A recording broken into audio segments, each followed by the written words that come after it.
हवेली में पिछले कुछ दिनों से लगातार तनाव और रहस्यों का माहौल बना हुआ था। कभी राजनंदिनी का सच सामने आता, तो कभी परिवार के किसी सदस्य का छुपा हुआ राज सबको हिला देता। लेकिन इस बार जो खबर आने वाली थी, उसने पूरे घर का माहौल पूरी तरह बदल दिया। लंबे समय बाद हवेली में ऐसी खुशी आने वाली थी, जिसने कुछ पलों के लिए सभी डर और परेशानियों को पीछे छोड़ दिया। सुबह का समय था। अनु पिछले कुछ दिनों से खुद को कमजोर महसूस कर रही थी। कभी अचानक चक्कर आना, कभी बिना वजह थक जाना।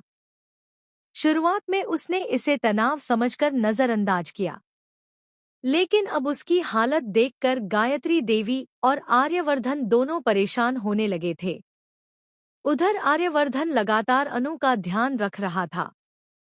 वह हर छोटी बात पर उसकी चिंता करता। अनु कई बार उसे समझाने की कोशिश करती कि वह ठीक है, लेकिन आर्यवर्धन के मन में अजीब सा डर बना हुआ था। तभी एक सुबह अनु पूजा करते वक्त अचानक बेहोश होकर गिर जाती है। पूरा परिवार घबरा जाता है। आर्यवर्धन तुरंत दौड़कर उसे संभालता है। उसकी आंखों में डर साफ दिखाई दे रहा होता है। वह बिना देर किए डॉक्टर को हवेली बुलाता है। कुछ देर बाद डॉक्टर अनु की जांच करती हैं। बाहर पूरा परिवार बेचैनी से इंतजार कर रहा होता है।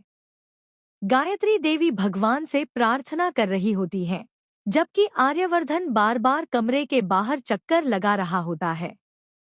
लेकिन तभी कमरे का दरवाजा खुलता है। डॉक्टर मुस्कुराते हुए बाहर आती हैं। उनकी मुस्कान देखकर सभी थोड़े शांत होते हैं, लेकिन अगले ही पल डॉक्टर जो कहती हैं, उसे सुनकर पूरा घर खुशी से भर जाता है। डॉक्टर बताती हैं कि अनु मां बनने वाली है।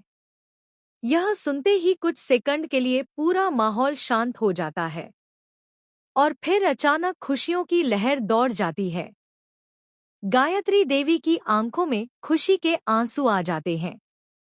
वह तुरंत भगवान का धन्यवाद करती हैं। उधर आर्यवर्धन कुछ पल तक यकीन ही नहीं कर पाता। फिर धीरे धीरे उसके चेहरे पर मुस्कान आ जाती है। उसकी आंखों में पहली बार सच्ची खुशी साफ दिखाई देती है। वह तुरंत कमरे के अंदर भागता है। अनु बिस्तर पर बैठी होती है। उसके चेहरे पर हल्की मुस्कान और आंखों में नमी होती है।